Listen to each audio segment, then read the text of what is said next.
The autumn of 1943 clung to Paris like a shroud of damp, grey wool. For SS Sturmbannführer Klaus Richter of the Gestapo, the city was a paradox of exquisite decay. From the commandeered luxury of his office on Avenue Foch, he could look out over the slate rooftops and feel the phantom pulse of a metropolis held in a state of suspended animation. The air, thick with the smell of coal, smoke and wet leaves, carried the distant, rhythmic clang of a tram and the much closer, sharper sound of his own polished jackboots on the ornate parquet floor. Richter had arrived from Warsaw 2 months prior, a city of shattered brick and simmering, overt hatred. He was a professional, a specialist in the architecture of fear, and he had been sent to Paris to bring a scientific and unforgiving clarity to the problem of the so-called French resistance. His predecessors, he felt, had been seduced by the city, made soft by the fine wine and the sullen but ultimately pliant nature of the Parisians. They had treated the resistance as a nuisance, a matter for the police. Richter knew better. He knew that any unchecked defiance was a cancer that required not merely excision but cauterization by terror. He held a thin file in his hands, the paper cool against his fingertips. The report inside detailed an incident from the previous Tuesday. A staff car, a gleaming black Opel Admiral carrying a Luftwaffe colonel and his adjutant, had been making its way down the Rue de Rivoli in the late afternoon. It was a route used 100 times a day, a passage of absolute German control. Yet, as the car slowed for a cart, 2 men in unremarkable workers' clothes had stepped from the shadows of an arcade. They didn't use clumsy, stolen rifles or loud, inaccurate pistols. The report, written by a junior officer whose prose trembled with a barely concealed bewilderment, described the weapons as producing a sound no louder than a cough. Short, suppressed bursts of fire shattered the windows. The colonel and his adjutant were killed instantly, their bodies slumping against the blood-streaked upholstery. The driver, a young corporal, was wounded in the shoulder. And then the assassins were gone, not run away, not fled down a crowded street. Vanished. One moment they were there, figures of lethal intent. The next, the street was empty save for the idling car, the shocked pedestrians, and the 2 dead officers. The wounded driver, when questioned, could only repeat the same phrase over and over again, his voice a mixture of awe and terror. They just weren't there anymore, like ghosts. Richter closed the file and placed it precisely in the center of his vast mahogany desk. Ghosts. He snorted in derision. He was a man who believed in systems, in card indexes, in networks of informants, and in the clarifying power of electricity applied to the human body. He did not believe in ghosts. This was a trick, a clever piece of stagecraft, nothing more. But the efficiency of it, the sheer, silent audacity, left a residue of professional unease. This was not the work of hot-headed students printing pamphlets or disgruntled communists scrawling graffiti. This was something else, something cold, disciplined, and unnervingly professional. His colleagues in the office spoke of it in hushed tones. They were shocked by the brazenness of the attack, but they were utterly stunned by the impossibly clean escape. They couldn't believe a successful ambush could leave no trace, no spent cartridges, no witnesses willing to talk, no trail to follow.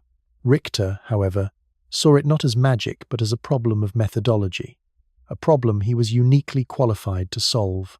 He had broken men who thought themselves unbreakable. He would certainly break the back of this phantom Parisian resistance. What Klaus Richter and the entire German security apparatus in occupied France never knew was that their entire world view, the very foundation of their confidence, was built on a profound and ultimately fatal misunderstanding. Their perception of the enemy was a caricature drawn by their own propaganda.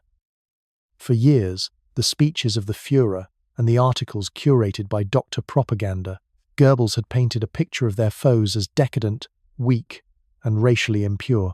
The French, in particular, were seen as the epitome of this decay. They were a nation that had collapsed in a matter of weeks, a people who had surrendered their martial pride for fine food and artistic pursuits.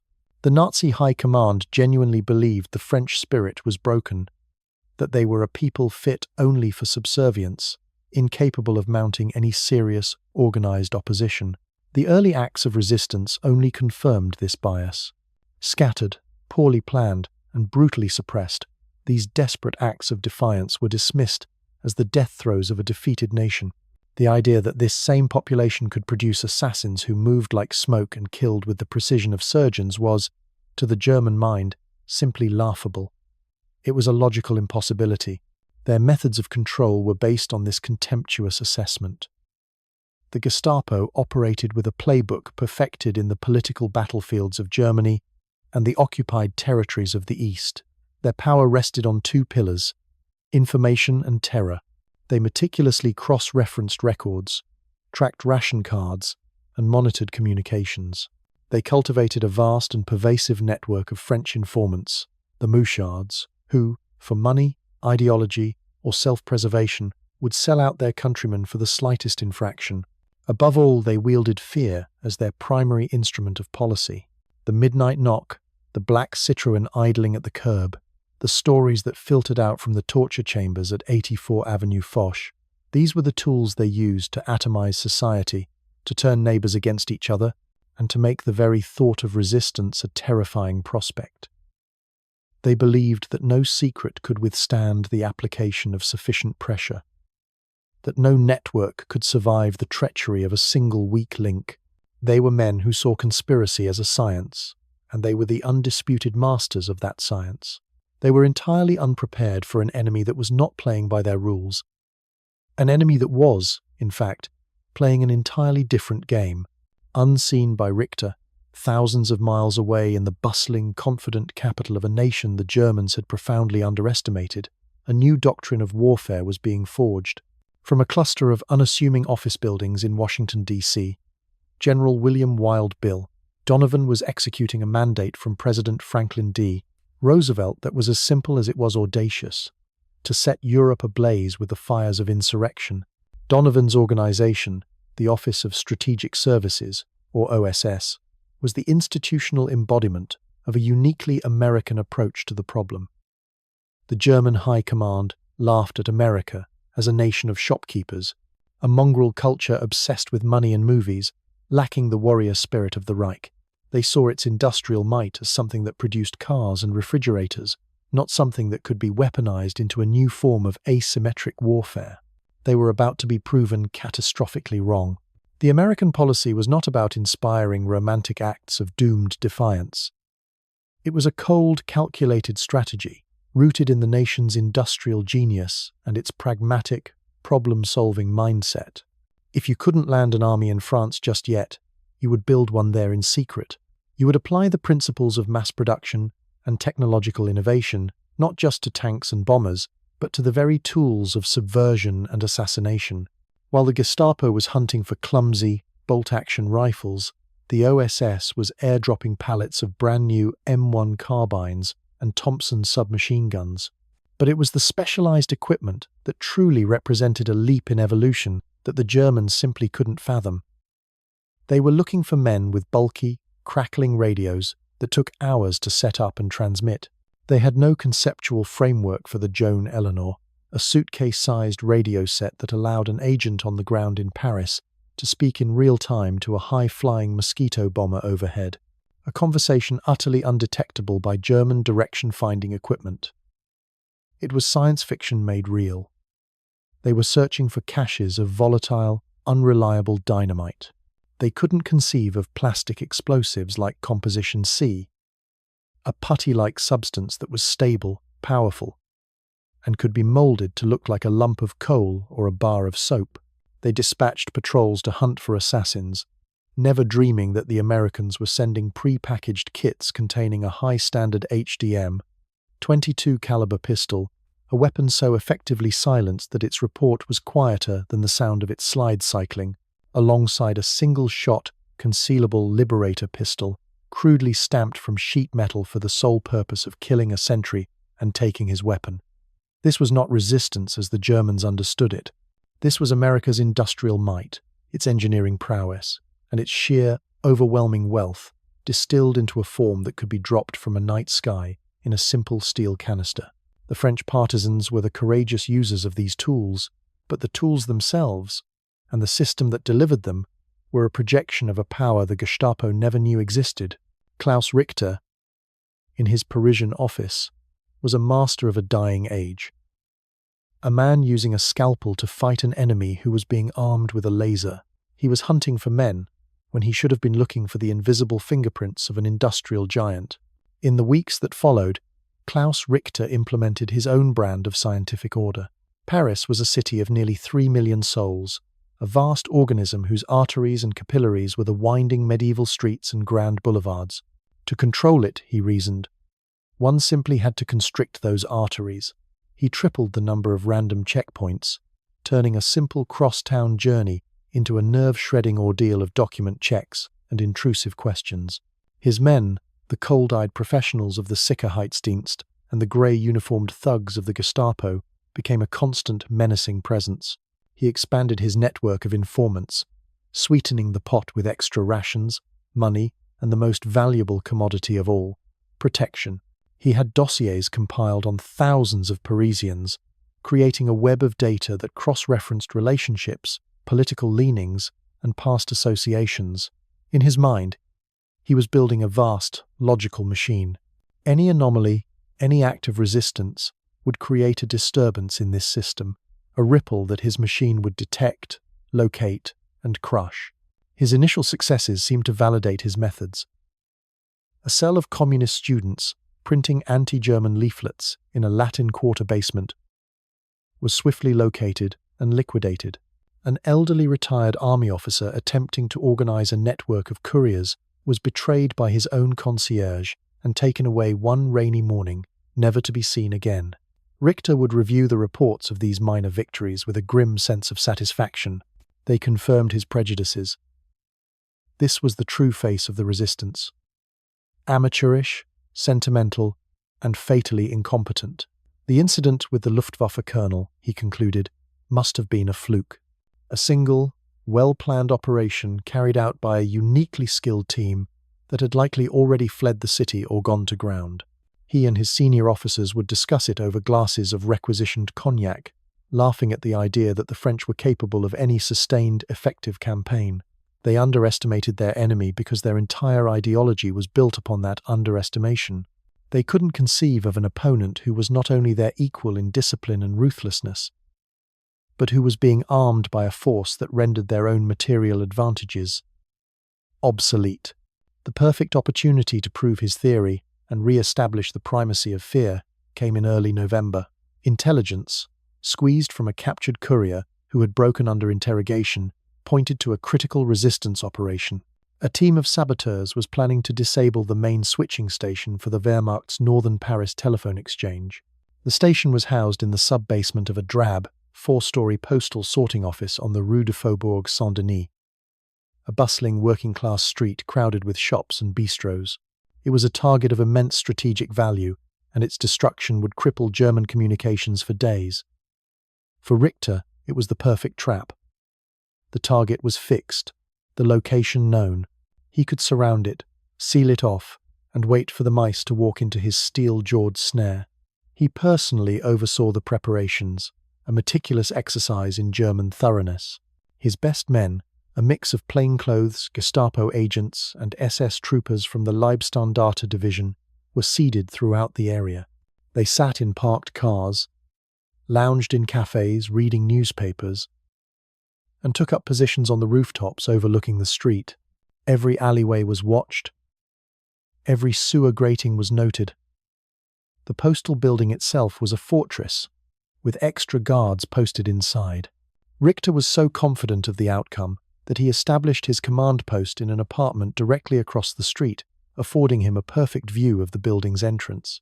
He was not merely going to stop the attack, he was going to annihilate the attackers and display their bodies as a warning. He would show Paris the price of defiance.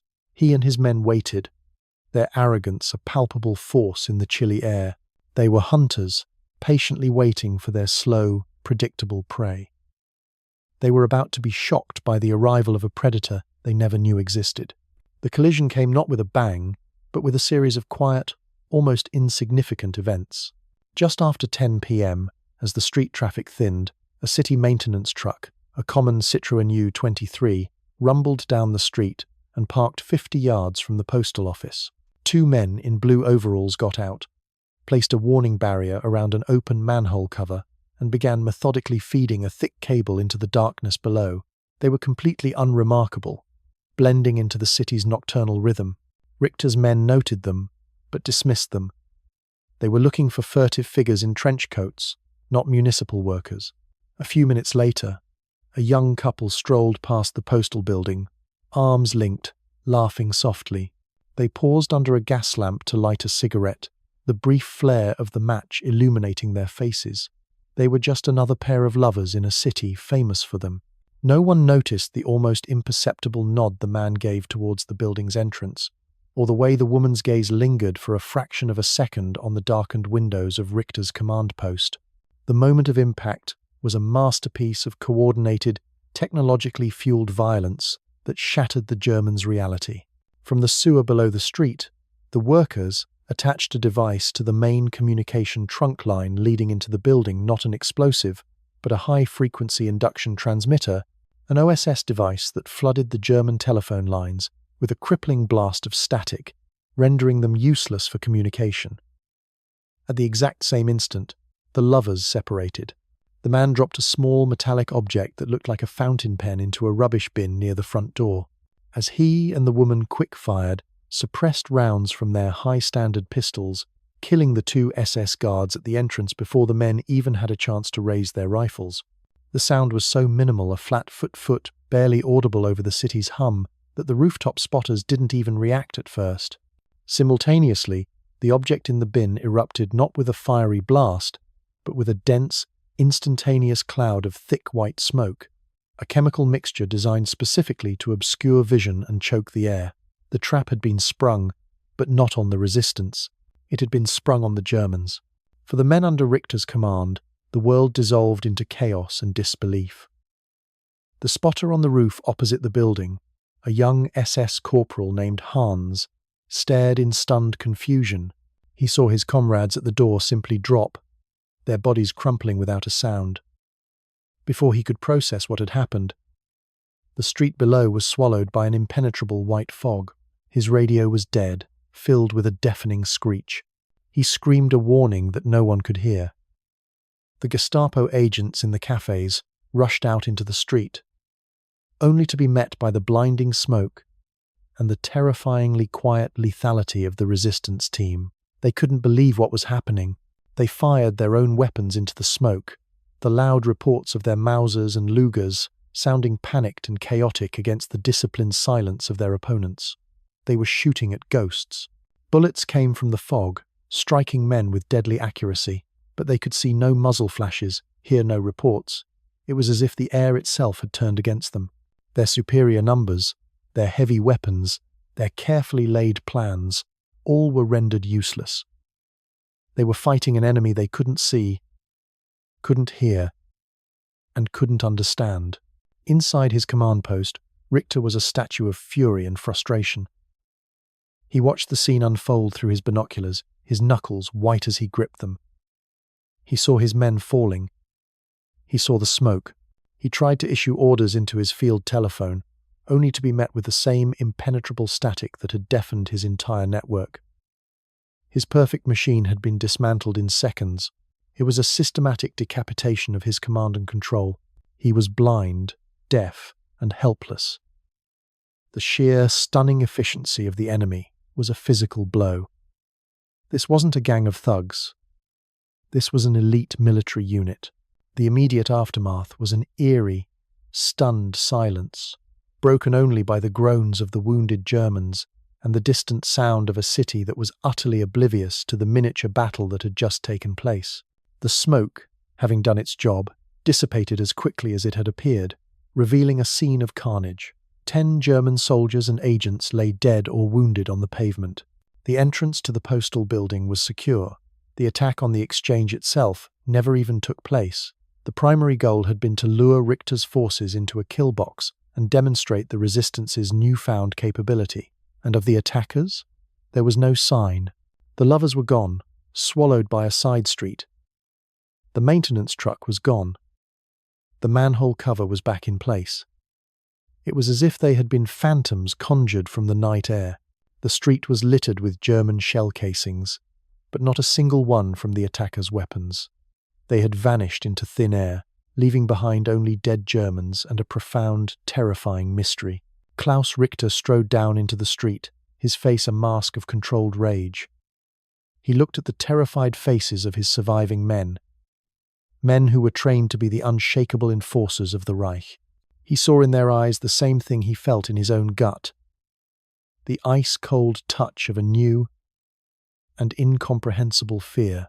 Their worldview, a comfortable edifice of arrogance and supposed superiority, had been cracked down to its very foundations. They had laughed at the French resistance, and now the ghosts were laughing back. The failure on the Rue de Faubourg Saint-Denis did not temper Klaus Richter's methods, it inflamed them. In the Gestapo's operational calculus, any problem, no matter how complex, could be solved with a greater application of force and fear. He initiated Operation Nacht und Nebel, Night and Fog, with a vengeance. Hundreds of suspected resistance sympathizers were rounded up in pre-dawn raids. The cells in Fresnes prison filled to capacity, and the screams from the interrogation rooms on Avenue Foch became a nightly feature of the neighborhood. Richter was convinced that the phantom assassins were part of a conventional hierarchy. He believed that if he could capture and break enough of the lower-level operatives, the couriers, the safe-house keepers, the lookouts, he could force the trail upward to the leadership. He was a man trying to map a river system by capturing individual drops of water. He couldn't comprehend that his enemy was not a pyramid, but a cloud, sustained by a source of power he couldn't see, and supplied by a technological rain he couldn't stop. What he and his fellow officers couldn't understand was that this new, terrifying efficiency was not an isolated phenomenon. The ambush had not been a brilliant, one-time stroke of luck. It was a proof of concept. It was the public debut of a systematic and relentlessly American strategy to weaponize the very fabric of occupied Paris. The OSS was not simply sending a few trained assassins, it was exporting an industrial model of insurgency. Each operative, each piece of equipment, each tactical package was a standardized, quality-controlled product of American ingenuity, designed for maximum disruption with minimum traceability. The initial shock the Germans felt was now being transformed, through relentless repetition, into the new, horrifying norm. The ghosts of the Rue de Faubourg Saint-Denis were not a single team. They were a legion, and they were everywhere.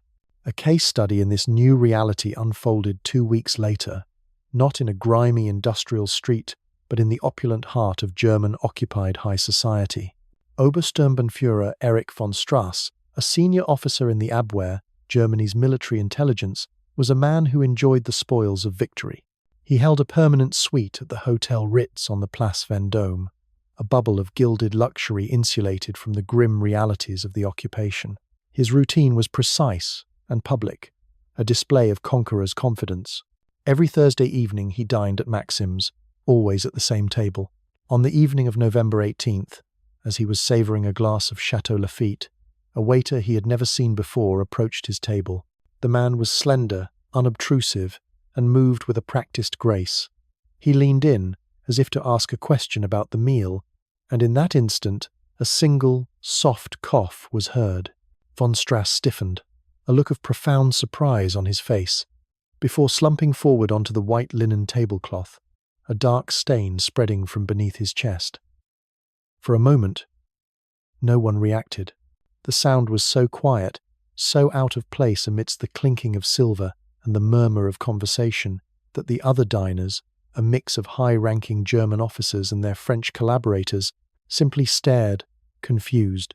The waiter, meanwhile, placed the bottle he was holding onto a nearby service trolley and walked calmly, without haste, through the kitchen and out a rear service entrance. He was gone. The subsequent investigation was a study in futility. The restaurant staff had been infiltrated. The new waiter had presented flawless identity papers and references, all of which turned out to be expertly forged documents from an OSS kit. The weapon, a suppressed high-standard pistol, was never found. The assassin had simply melted back into the city. The German High Command was stunned. It was one thing to be ambushed in a dark street. It was another to be executed with surgical precision in the middle of their most secure and ostentatious sanctuary. They couldn't believe an enemy could be so audacious and so invisible. The security protocols at every high-end establishment were tripled, turning every social gathering into a paranoid affair. The easy arrogance of the occupiers began to curdle into a constant, gnawing anxiety. This silent, invisible war was not confined to assassinations.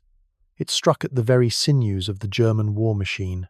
In the sprawling railway yards of La Chapelle in northern Paris, the Wehrmacht marshaled the vast quantities of men and material needed for the defense of the Atlantic Wall. The security there was immense. Sentries patrolled the tracks, spotlights swept the darkness, and any worker entering the yard was subject to search. The Germans were looking for bulky packages of dynamite, for men planting clumsy, obvious bombs. They never thought to look at the grease. In early December, a team of French railway workers, all members of the Resistance Fur Network, received a new product, airdropped from an RAF Halifax. It was a dark, viscous substance that looked and smelled exactly like standard axle grease. It came in plain tins, indistinguishable from the thousands already in the depot. This was not grease, however. It was a chemical abrasive compound developed by the OSS Research Division, a silicon carbide mixture designed to be indistinguishable from lubricant. Over the course of a week, the saboteurs applied the material to the axle boxes of over 200 railway cars destined for Normandy, including dozens carrying heavy artillery pieces and ammunition. The results were not immediate or explosive. They were insidious and catastrophic. As the trains rolled west, the abrasive compound began its silent work, grinding the metal of the axles and bearings into dust. 70 miles outside of Paris, axles began to seize and wheels began to fail. All along the main line to the coast, critical supply trains derailed, blocking the tracks for days, creating a logistical nightmare that baffled German engineers. They inspected the wreckage and found what looked like catastrophic mechanical failure on an epidemic scale. They were shocked. They never knew that the cause was not mechanical failure, but a deliberate act of industrial sabotage so subtle and sophisticated it was almost undetectable. They had been defeated not by an explosion, but by a chemical formula they didn't even know existed. Through these repeated, systematic attacks, a powerful and terrifying symbol began to lodge itself in the consciousness of the German occupation force, the symbol of silence. German warfare was loud. It was Stuka dive bombers with their Jericho trumpets, the thunder of artillery, the roar of panzer engines, and the crashing of jackboots on pavement. Their power was announced with noise and fury. This new enemy, however, wielded a power that was predicated on its absence. The fut of the suppressed pistol that killed a general, the quiet scraping of an abrasive grease that crippled a supply line, the unheard radio waves of a Joan Eleanor set guiding a pilot to a secret landing field. This American silence was more unnerving than any bomb. It implied a technological and doctrinal superiority that felt alien, almost supernatural. It suggested an enemy that could see them when they could not be seen, hear them when they could not be heard, and strike from angles they couldn't anticipate. The Gestapo agents and Wehrmacht soldiers on the streets of Paris began to fear the quiet moments. A sudden lull in street noise, a lover's whisper in a park, a worker walking by without a sound, any of these could now be a prelude to an attack. The silence was the sound of them being watched. It was the sound of an unseen, omnipresent threat that their doctrine of noise and terror was powerless to combat. Klaus Richter would sit in his office late at night, the reports spread across his desk, telling the same impossible story over and over. Assassination at the Ritz, sabotage at La Chapelle, an Allied airman extracted from a safe house in Montmartre. No witnesses who would talk, no forensic evidence, no trail. Just the deafening silence left in the wake of another impossibly perfect operation. The shock was gone, replaced by a grim, chilling certainty. This was not a passing threat. This was the new reality, and in this new reality, his enemy owned the silence, and the silence was everywhere. The persistent, silent hemorrhaging of personnel and material in Paris could no longer be dismissed as the work of isolated partisans or lucky amateurs. The reports landing on the desks of the Wehrmacht, High Command at the Hotel Majestic, and even more alarmingly, at Gestapo headquarters in Berlin, painted a picture that was deeply unsettling. The sheer number of high-grade intelligence leaks, successful sabotages, and assassinations of key personnel pointed to a systemic failure of their security apparatus. Field Marshal Gerd von Rundstedt, the supreme commander in the West, a man of aristocratic Prussian bearing, was famously contemptuous of the resistance, which he referred to as street urchins with rusty pistols. But even he could not ignore the raw data. The flow of supplies to the Atlantic Wall was being throttled by 1,000 tiny invisible cuts. His senior officers were developing a palpable paranoia, wary of every shadow and every new face. In a series of increasingly frantic communiques with Berlin, the German command in Paris finally admitted the unbelievable. They were facing an enemy whose capabilities they did not understand and whose methods they could not counter. The realization in Berlin was met with a mixture of disbelief and fury. Heinrich Himmler, a man obsessed with order and racial purity, could not psychologically accept that a supposedly decadent and defeated people, aided by the mongrel Americans, could operate with such devastating effect. His first reaction was to blame the men on the ground. Klaus Richter and his superiors were accused of incompetence, of being seduced by the comforts of Paris. A team of specialists was dispatched from Berlin, hard-faced men from the Reich Security Main Office, the RSHA, who had earned their reputations in the brutal suppression of the Polish and Soviet undergrounds. They arrived in Paris full of Teutonic arrogance, convinced that the problem was simply a lack of sufficient ruthlessness. They were utterly unprepared for the nature of the war they were about to enter. They were experts in breaking human networks, in using terror to turn populations against themselves. They were bringing medieval torture instruments to a conflict that was being defined by radio electronics and chemical engineering. Their countermeasures were as desperate as they were futile. A clumsy attempt to swat a swarm of mosquitoes with a sledgehammer. They saw the effects, but they could not comprehend the cause. In response to the railway sabotage, they decreed that all French railway workers were to be searched before and after every shift, and that all lubricant supplies were to be kept under armed SS guard. The measure was useless.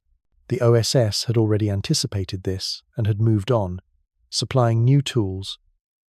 Tiny, powerful magnets, designed to be attached to the oil sumps of Wehrmacht trucks, which would then attract metallic engine particles and cause catastrophic failures hundreds of miles away. After the assassination at Maxim's, the RSHA specialists ordered that all high-ranking officers must be accompanied at all times by a 4-man security detail and were forbidden from frequenting public restaurants. This only served to isolate the German command, turning them into prisoners in their own gilded cages, while the resistance, now able to pinpoint their locations with even greater certainty, simply shifted tactics, using long-range sniper attacks or car bombs. The Germans' most frantic efforts were directed at the communications battle. They knew, instinctively, that the resistance's perfect coordination must be reliant on some form of radio communication.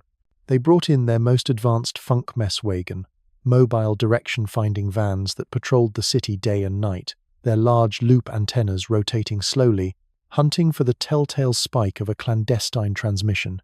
But they were searching for the wrong thing. They were equipped to detect the long, Morse code transmissions of traditional radios, which required the operator to stay in one place for several minutes, giving the vans time to get a fix. They were completely deaf to the technology of the Joan Eleanor sets. These devices operated on a very high frequency, far outside the range the Germans were monitoring. More importantly, they were voice-activated and transmitted for mere seconds at a time. A resistance spotter could be standing on a corner, see a German convoy forming, speak a few words into a microphone disguised as a hearing aid, and be gone before the German direction finders even registered a flicker of energy. The Germans were hunting for a man sitting at a large radio set in an attic, when the real threat was a woman pushing a baby carriage, whispering, targeting information to an Allied bomber, circling invisibly, miles above the clouds. The RSHA specialists couldn't believe their equipment was obsolete. They blamed atmospheric interference, French sabotage of their own gear. Anything but the stunning truth that the enemy possessed a technological advantage so profound it bordered on magic. This string of failures had a devastating psychological impact that radiated downwards from the high command to the average soldier patrolling the streets.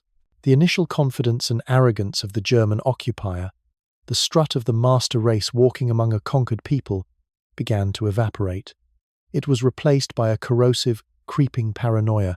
Every Parisian was a potential enemy. Every quiet street could be an ambush site. The very silence they had once commanded through fear was now turned against them, filled with imagined threats. Soldiers on patrol would jump at the sound of a backfiring car. Officers would check under their vehicles for bombs every morning. Gestapo agents, the supposed masters of the city's secrets, began to realize they were the ones being watched, their routines mapped, their movements anticipated. They were being hunted. The stories and rumors that circulated in the German barracks and messes became the stuff of military folklore. They spoke of the Geister murder, the ghost assassins, who could kill without a sound and vanish without a trace. They whispered about the Schattenmänner, the shadow men, who could walk through walls and hear their thoughts. These were the fearful myths created by men trying to process a reality they could not logically explain. An SS Rottenführer named Kurt, a young veteran of the Eastern Front, wrote a letter to his brother that was intercepted by military censors. "It is not like Russia here," he wrote. "In the East, you saw the enemy. You fought him. You killed him. Or he killed you. It was honest. Here, there is nothing to fight. We are fighting the city itself. We are fighting the silence." Last night, Sergeant Brandt was shot walking back from the cinema. No one heard the shot. He just fell. We are ghosts here, and the real owners of this city are watching us from the fog. This letter, and thousands like it, spoke to a deep and pervasive crisis of morale. The German soldier in Paris was no longer a conqueror. He was a sentry on an isolated, haunted outpost, surrounded by an enemy he could neither see nor comprehend. An enemy armed with the silent, terrifying, and seemingly limitless power of American industry. The unraveling was not just strategic, it was psychological. The Reich had built an empire on the myth of its own superiority, and in the quiet streets of Paris, that myth was bleeding to death. The Phantom War in Paris was, in reality, a shadow play, a prelude to a much larger and more tangible manifestation of power. The silent assassinations, the invisible sabotage, and the seamless extractions were not the war itself. They were the symptoms of a vast, underlying industrial and logistical supremacy that the German High Command, blinded by its own ideology, had tragically failed to comprehend. They had built their Reich on a philosophy of conquest, believing that willpower and racial purity could triumph over material deficits. They saw war as an act of national will. The Americans, in contrast, approached it as an engineering problem on a continental scale.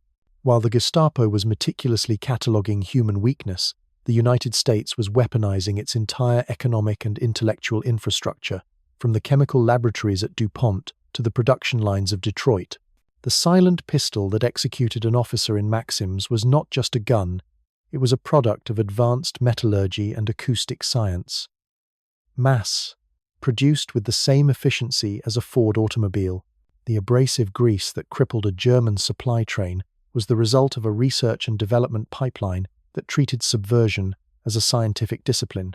Klaus Richter and the specialists from Berlin were the world's foremost experts on breaking the human spirit, but they were confronting an enemy whose ultimate strength lay not in spirit, but in steel, in radio waves, in chemical compounds, and in the relentless, unstoppable logic of the assembly line. This was the grand theme that the Germans never understood until it was far too late. They had laughed at America as a nation of decadent consumers, never realizing that the very same industrial base that produced millions of refrigerators and radios could, with the flip of a switch, churn out bombers, tanks, and the sophisticated tools of insurgency at a rate that defied belief. The French resistance, for all its undeniable courage and local knowledge, was the delivery mechanism, the fuel for its fire, the technological edge that made it so terrifyingly effective, was overwhelmingly American. Every successful operation carried out by the ghosts of Paris was a testament to this distant, unseen power, a power that valued practical results over grand theories, innovation over tradition, and overwhelming production over romantic notions of warrior spirit. The silence that haunted the German occupiers was, in its truest sense, the sound of American factories running 24 hours a day, an industrial hum that spanned an ocean and echoed in the quietest, deadliest corners of Paris. The ultimate demonstration of this power, the moment the shadow play ended and the curtain was torn away to reveal the machinery behind it, came on June 6, 1944, as dawn broke over the Normandy coast. The German commanders, who had been tormented for months by phantom pinpricks, were confronted with the source of their misery in its most awesome and undeniable form. It was not a single team of assassins or a clever act of sabotage. It was an armada of over 5,000 ships. It was nearly 12,000 aircraft controlling the sky. It was tens of thousands of men storming the beaches, equipped with the best weapons, radios, and supplies that the world's greatest industrial power could provide. The D-Day invasion was the final, thunderous verdict on the German miscalculation. It was the industrial might that had been arming the resistance in secret, now unleashed in its full, terrifying, and unconcealed glory. For men like Klaus Richter in Paris, the news from the coast was the final, shattering disillusionment. The ghosts he had been hunting for months were not French spectres born of hate and desperation. They were the advance guard, the reconnaissance in force for this unimaginable host. The flawless communications that had coordinated their attacks were a miniature version of the vast radio network now directing the invasion fleet. The untraceable weapons that had baffled his investigators were but a tiny fraction of the millions of guns now being carried ashore. He had been fighting a symptom, and now he was being consumed by the cause.